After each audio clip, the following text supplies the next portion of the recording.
Y un tema que sin lugar a dudas preocupa a muchos es el nivel de deuda, pero sobre todo la velocidad con que ha crecido la deuda de México. Por eso invitamos a Jaime Reuche, analista soberano de México por parte de Moody's Investors Service. Jaime, ¿cómo estás? Te saluda Marco Antonio Mares. Muy buenas noches. Espero que haya pronunciado bien tu apellido. Sí, todo muy bien. ¿Cómo estás, Marco? Un gusto saludarte. Gracias, Jaime. Pues bien, para que nos platiques el punto de vista que tienen en Moody's, que hoy lanza una alerta sobre la deuda de México. Cuéntanos por qué México debe estar pendiente y actuante de esta deuda, que para muchos, es más, en el gobierno mexicano, el nivel de deuda pues no es una preocupación, pero tú cuéntanos la perspectiva de Moody's. Sí, claro. Bueno, empezamos por el hecho de que, como conversábamos hace unas semanas en el programa, tenemos una perspectiva negativa en la calificación crediticia del gobierno mexicano, que cambiamos esa perspectiva de estable a negativa a principios del año pasado, en marzo del 2016, y estábamos un poco preocupados por el hecho de que la deuda del gobierno federal había estado creciendo de manera sostenida, gradual pero sostenida, desde el 2005, 2006 más o menos, y no veíamos dónde se estaría estabilizando esa deuda. En sí el nivel de deuda no es muy elevado.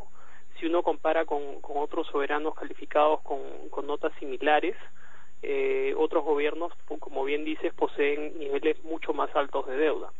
Pero el hecho es que México llega a este nivel de calificación, que es relativamente elevado, de A3, debido a que tiene tales fortalezas fiscales. Su hoja de balance fiscal es bastante fuerte, y esto es a despecho de las debilidades institucionales, de las cuales también conversábamos la vez pasada que me invitaste al programa. Debilidades institucionales como corrupción, como temas de gobernabilidad, en los cuales hay bastantes deficiencias. Entonces es importantísimo desde nuestro punto de vista que México mantenga esa fortaleza fiscal para poder compensar por estos otros debilidades crediticias que tiene el perfil soberano. Desde luego, Jaime. Te saluda José Yuste. ¿Cómo estás? ¿Cómo te va, Jaime? Bien, ¿qué tal, José? Oye, Jaime, sobre este tema, en México estamos viviendo un momento totalmente atípico, con una presidencia en Estados Unidos que va en contra del Tratado de Libre Comercio, que quiere hacer un muro con México, en fin. Hay una relación muy complicada cuando México es un país totalmente exportador y muy integrado ya a la economía de Estados Unidos. Obviamente México, bueno, se estima que va a salir adelante todo esto, pero ¿qué tanto complica para el tema de la calificación esta situación hoy en día que tenemos con Estados Unidos?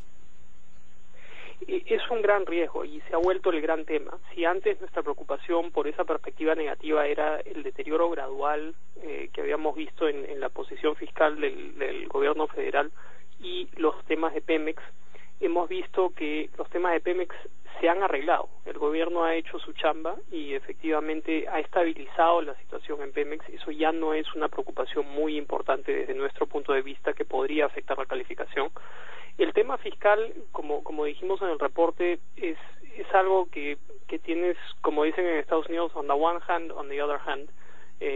Por un lado, sí hubo consolidación fiscal desde nuestro punto de vista de manera estructural. El gobierno controló bastante bien los gastos, pero al final del año pasado, en diciembre, hizo unos aportes que aumentaron el nivel de déficit de manera significativa. Estos aportes fueron a la Comisión Federal de Electricidad, al aeropuerto de la Ciudad de México que se va a construir, y algunas otras entidades, incluyendo los bancos públicos. Entonces, eso fue lo que hizo que se acumulara más deuda de lo que esperábamos. Entonces, uno ve y uno dice, sí, son aportes que eran necesarios, el gobierno se dio cuenta que había espacio fiscal y entonces por eso decidió utilizar ese espacio para poder costear, digamos, esto que de igual manera lo iba a tener que gastar en un futuro. Entonces, eso lo estamos evaluando y eso es de lo que hablábamos en el reporte. Pero el gran tema para la calificación se ha vuelto lo que puede pasar por el lado externo, y son estas políticas poco convencionales que está adoptando la administración americana. y es efectivamente lo que estamos tratando de analizar y estudiar en este momento para ver cómo va a impactar la calificación. Pero no tenemos políticas concretas para las cuales podamos decir, bueno, esta es la evaluación, este es el impacto que va a tener en la economía mexicana, en las cuentas fiscales. Por ahora solo estamos en entredichos y estamos a la espera de desarrollar unos escenarios para ver qué tanto puede golpear la economía mexicana y la calificación de México estas políticas poco convencionales americanas. Así es, Jaime, pero como tú bien lo acabas de anotar, todavía no hay nada claro, salvo algunas amenazas, advertencias por parte del presidente de Estados Unidos, Donald Trump, en contra de México, sobre todo en materia comercial y en materia migratoria. Pero en el tema energético, el que ha colocado la ficha sobre la mesa ha sido el gobierno mexicano. El gobierno mexicano ha dicho que está en su interés revisar el sector energético ahora que se inicie la renegociación del Tratado de Libre Comercio. Desde tu punto de vista, ¿qué se tendría que renegociar, qué se tendría que ver en el tema energético dentro del TLC? Es una gran oportunidad para seguir con la apertura del tema del sector energético en México. Ya hemos visto que ha habido gran interés por empresas multinacionales por participar en el sector energético mexicano, que antes estaba cerrado a inversiones extranjeras y que en los últimos años se ha visto un poco golpeado debido a que Pemex no ha podido detener la caída en la producción petrolera y abrirlo a nuevas inversiones sería bastante interesante. Es muy prudente lo que están haciendo las autoridades de tratar de renegociar en ese capítulo para tratar de atraer mayor inversión y hacer o tomar algunas políticas que puedan favorecer de buena forma la economía y tal vez compensar con algunas de las otras posturas que tome el gobierno americano en cuanto a las exportaciones, sobre todo manufactureras, que entren a Estados Unidos, ya que se están volviendo más proteccionistas.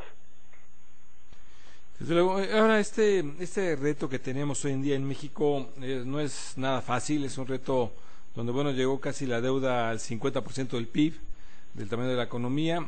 Se compromete, el gobierno mexicano se ha comprometido a mantener un superávit primario que logre realmente reducir este crecimiento de la deuda que venía dándose, pero en un año muy complicado. ¿Tú crees que sí se pueda mantener esta meta aunque realmente crezcamos poco en México? Yo creo que sí. En el 2017 creo que sí se llega a la meta debido a que uno de los grandes lastres que ha habido sobre las cuentas fiscales ha sido Pemex en los últimos 2-3 años y hemos visto bastante progreso en ese frente. El déficit que se le atribuye al sector público por parte de Pemex, o ocasionado por Pemex, se ha reducido de manera significativa y muy probablemente se seguirá reduciendo. Tenemos precios de petróleo un poco más altos, el programa de ajuste de gastos que se está haciendo en Pemex. Entonces, por ese lado, las cosas van bastante bien y, en realidad, en cuanto al resto del gobierno, especialmente el gobierno federal, hemos visto que sí se han ajustado los gastos. Va a ser una cuestión de que esperemos que los ingresos se mantengan relativamente robustos, pero como la economía posiblemente esté un poco golpeada este año y se crezca un poco menos que en el 2016, va a ser difícil que los ingresos se mantengan en un nivel relativamente robusto. Y ahí es donde la respuesta de las autoridades mexicanas ante todas estas políticas que se puedan tomar por el lado de Estados Unidos es una variable muy importante para nuestro análisis. Pero como bien dices, efectivamente es un momento complicado. Sí, Jaime, y en este sentido yo te preguntaría, desde tu perspectiva, ¿cuál ha sido el impacto o cuál está siendo el impacto de lo que se ha denominado como el gasolinazo en las finanzas de Petróleos Mexicanos? Por un lado, ayuda. Por supuesto que no es la única variable que generaba un déficit en Pemex, es una combinación de cosas, pero esto sin lugar a dudas ayuda a que el precio de venta esté más alineado con los costos de producción y con los costos del mercado. El gasolinazo fue un momento un poco difícil para la población que la rechazó, y se dieron bastantes protestas a raíz de esto, pero en general es saludable, es algo que están haciendo muchos otros países en la región, de tratar de alinear más los precios de las gasolinas, de la energía, que no estén tan controlados, sino que se alineen un poco más a lo que está pasando en el mercado y a los precios de producción, costos de producción, perdón. Sí, desde luego. Bueno, pues te agradecemos mucho, Jaime Reuschen, analista soberano de México por parte de la agencia calificadora Moody's Investor Service. Muchas gracias, Jaime, por estar con nosotros. Siempre un gusto estar en el programa. Buenas noches. Muchas gracias, Jaime.